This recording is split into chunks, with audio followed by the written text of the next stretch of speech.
Hello and thank you for joining me on my channel today. We're talking about international student experience, some of the common mistakes that international students make, part 2, and stay tuned.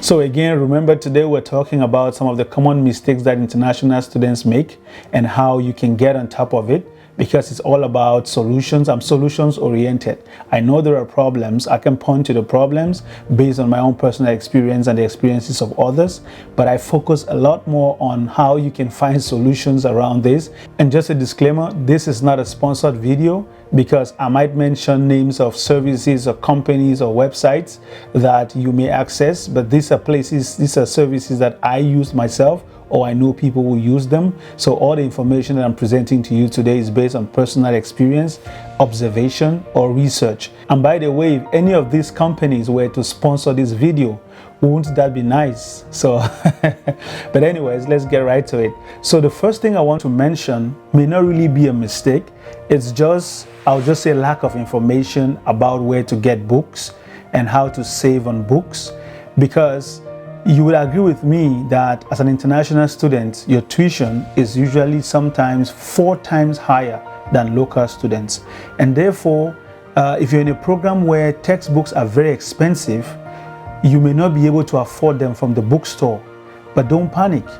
You need to look for secondary ways to get textbooks. If you're in Canada, Kijiji is your best friend. If you're in the UK, Gumtree is also the equivalent. And in the United States, eBay. And even in Canada, you have eBay, you have access to eBay. Amazon also sells refurbished books, but you have to be careful because Kijiji is not actually that monitored. Facebook Marketplace, it's actually changing the game of classified arts, because sometimes you can tell by a person's profile, the friends you have in common, and so on. If you're a new student, you're an international student, you may not have common friends with this person. However, you need to go to these places and check for those textbooks. You might have former students who are looking to sell their textbooks that are still in good shape, and that may be an affordable option for you. If you're already on campus, you may also try to look, if your program has a 2-year program where there are people who are in the 2nd year and you're in the 1st year, you may want to be in touch with them to find out if they haven't sold their textbooks yet or giving it to other people. Some people even decide to offer for a small fee. Some people sell outrightly, like they sell for selling's sake, and because they know the real value and the true price, they may try to give it at a rate that is not so much of a discount because they think you're desperate to have it and so on. It's for you to just weigh your options. But I'm saying check on these places to get textbooks before you spend most of your money to buy textbooks and then realize that, oh, you could have bought them cheaper on all of these other places with classified arts. If all of this fails, then you just have to buy it from the bookstore. And don't cut corners. I'll tell you something. You cannot come to class without the right textbook for your course. Do not take that risk. You will fall back on your studies. You waiting out and looking for affordable options doesn't mean that you should pass the deadline of getting your textbooks. You may be lucky to have a coursemate that might share their textbook material with you. However, it's not advisable to depend on your coursemates. People are independent, especially in college and university, and you're expected to take care of your stuff. I'm saying this because I understand we have challenges. We come sometimes from places where we've spent all the last dime just to pay tuition and all these things. But please look for a way to get a textbook properly. And that's why I'm saying I'm giving you these sites that don't spend all your money buying textbooks from the bookstore. If you cannot afford it, you can go on Kijiji, you can go on eBay, you can go on Gumtree, depending on the country you find yourself, and get yourself sorted out. That's all I can tell you. Try those options, but at no point in time should you find yourself in class without the right textbook. No matter how expensive it is, try. It will help you. That takes me to the next point, which is another mistake that most international students make, which has to do with missing out on orientation week. It could be due to flight delays, it could be due to visa application processing times, and all this. If you happen to miss your flight, or your visa comes out late, or any other circumstance prevents you from being on campus in school to start your studies the same time with others, and you miss orientation week, that is sad. However, if you don't have any of these challenges or any of these unforeseen circumstances, and you still don't make it out to orientation week, that is a big mistake you're making, because orientation week would afford you the opportunity to meet new classmates, learn about your campus, interact with your professors, your faculty in an informal manner, get to know some things about your career opportunities, and also how to get off-campus jobs. You know, orientation week is so many things. I understand when you're new, you're struggling to get your accommodation if you didn't prepare ahead, and there's so many other things you're struggling to figure out, or you're excited, you're in a new place, wanting to go out there with other international students to check out the city and all that good stuff. However, your school is the most important reason why you are in the country. So you might as well focus on orientation week before you start going out to explore the city. Because once classes start, it's like a rat race. Everybody is busy. Every day you come to school, assignments start to pile up and projects start to pile up, and then you're lagging behind, you're missing deadlines.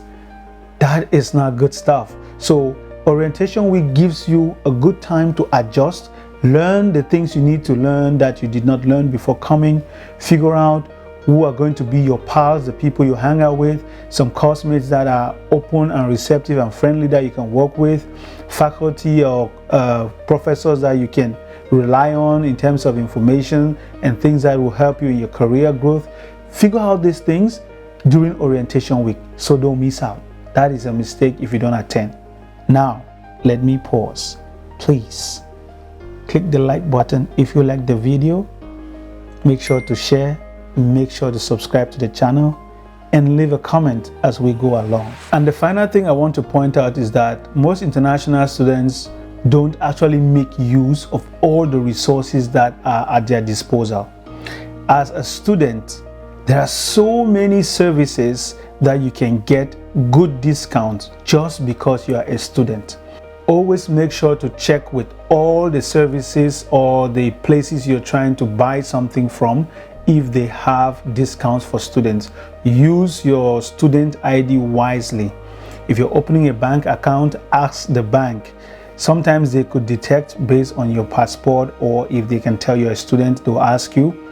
But you have to upfront make sure you check so you can get good discounts opening a bank account. Also, you may want to buy a student bus pass. Some schools offer you a student ID card that has a bus pass sticker on it, so you're good for transportation for the time that you're a student. For as long as you're a student, it's included in your tuition in some institutions, so make sure you have that. If your school doesn't offer that, you can also consider buying a bus pass from the city bus services, but make sure you get a pass for students, and all you need to show sometimes is the proof of being a student, which is your ID card, your student ID card. And those are the things that you do during orientation week. So you get your student ID made and everything, you start benefiting as soon as possible. And every place you go to, even to restaurants, to shopping mall, there's so many services for students. Make use of all of those. You will save a lot of money. Check it out. There are grocery stores that offer 10% discounts on Tuesdays In Atlantic Canada, for example, you have like Superstore, the Sobeys and all the like. They offer these options. As a student, always have your student ID card with you. Everywhere you go, you can save a lot if you have your student ID card. Don't make the mistake of not using the resources at your disposal. They are there to help you. Ask for help every step of the way. Don't be shy to ask for help. Go to student services if you're on campus, ask for help. Everything you need, ask for help.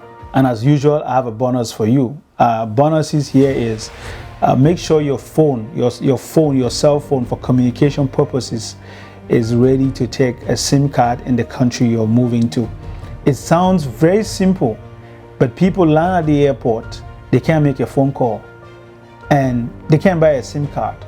And when they go to buy a SIM card, here in Canada, for example, phone companies want you to subscribe using a credit card because Canada, just like the US, the UK, they are all built on credit systems. They want you to have a credit history. As an international student, if you don't come with a bank card, you may want to rely on somebody within Canada or in the country you're actually going to study. And speaking of communication, you have to think about how much you spend on your phone bills. You'll be surprised. We spend a lot, especially those of us who have to call home frequently, and we come from countries where international communication is still expensive. Sometimes you wonder why it's still expensive for you to be able to call Cameroon, Kenya, Nigeria, Uganda, Ethiopia, and all these other places. Whereas there are people who call India, it's cheaper. And the distance is almost longer, if not even more. I know it sounds absurd. However, let's not digress and get distracted with international telecommunications. Let's just focus on how, as an international student, you need to take precautions. Make sure you come with a phone that is unlocked. Or if you intend to come and buy a phone here, then you may need to have someone to help you out so you can get a good phone plan. But if you come with a phone that is unlocked, it might be easier to buy a SIM card. And in Canada, there are 3 big players when it comes to cell coverage. You have Bell, you have Rogers, and you have TELUS. These are kind of like the big 3. And they have underneath them other companies that have, I would say maybe they are subcontractors or they actually use the network of the big 3. You have Virgin Mobile, you have Kudo. Kudo is connected to TELUS, Virgin Mobile is connected to Bell, and then you have Fido, and so on. So these are cheaper options, which again you have to shop around to make the decision on the phone plan you take, and that will help you. Although you have WhatsApp, Facebook Messenger, Telegram, and all these other services, Signal, that you can communicate on mobile without necessarily having cell coverage. But locally, you would need to have a cell phone number that you can use for your personal transactions. You'll be surprised. People around Canada, like within Canada, who are not from the diaspora communities, don't really use WhatsApp. You'll be surprised they don't. Your cell phone number is important for communication, and you would have to figure out a plan that is affordable for you, that is cheaper. I remember my first phone plan, I used Charter at the time. It was in Alberta. It cost me like, was it $25 to get? In Nova Scotia, you may consider using Kudo, even TELUS, and why not the big 3s, Bell, Rogers, and TELUS. The options are there. It depends on how deep your pockets are. But if you're on a budget, you may want to consider these cheaper options and then look at the plans carefully and choose the one that works for your situation. You may take a plan that doesn't have data but has more minutes, call times, or unlimited minutes. If you call internationally, you need to check with your phone carrier, your provider, if they actually offer international calls and what is the discount wrapped into your subscription. But I must say, off the bat, it's very expensive to communicate with Africa. I don't know why. Like I said, we're not going to talk about it. So on the whole, you may have to only rely on internet-based services for communication. You might also buy airtime from subscription companies that sell international calling minutes. you may want to try those options. There are lots of those services. Now, get me right, I know that with the COVID situation, you're now in your home country for Canadian students for the most part. You're studying online. You have to come to Canada at some point. These things will still meet you, so there's no way you're escaping any of it. These are scenarios that you will face in any country abroad. Universities and colleges abroad have the same structure, same formula. It's almost like a copy paste everywhere you go. It's almost the same. However, the culture may be different in different countries, but I'm just telling you that you need to do these things to prepare yourself so you get ahead. Yeah, I can't think of other mistakes at the moment, but I know there are so many challenges that international students face. I've gone through those myself, and I'm telling you firsthand, and even from observation and even research, it's even worse than that. But we always overcome. That's the beauty of being an immigrant. You have that immigrant mindset. That's what I call the immigrant mindset, the formidable force that pushes you and carries you ahead. And that's why these videos are important. If you love what you're watching, please make sure to like, subscribe, and share. And of course, leave a comment below. There's an email in all of my descriptions in the videos. You can send an email for any personal questions you have to ask, or you can leave a comment. I might also respond to answer your questions. And until the next video, take care, stay safe. Bye-bye.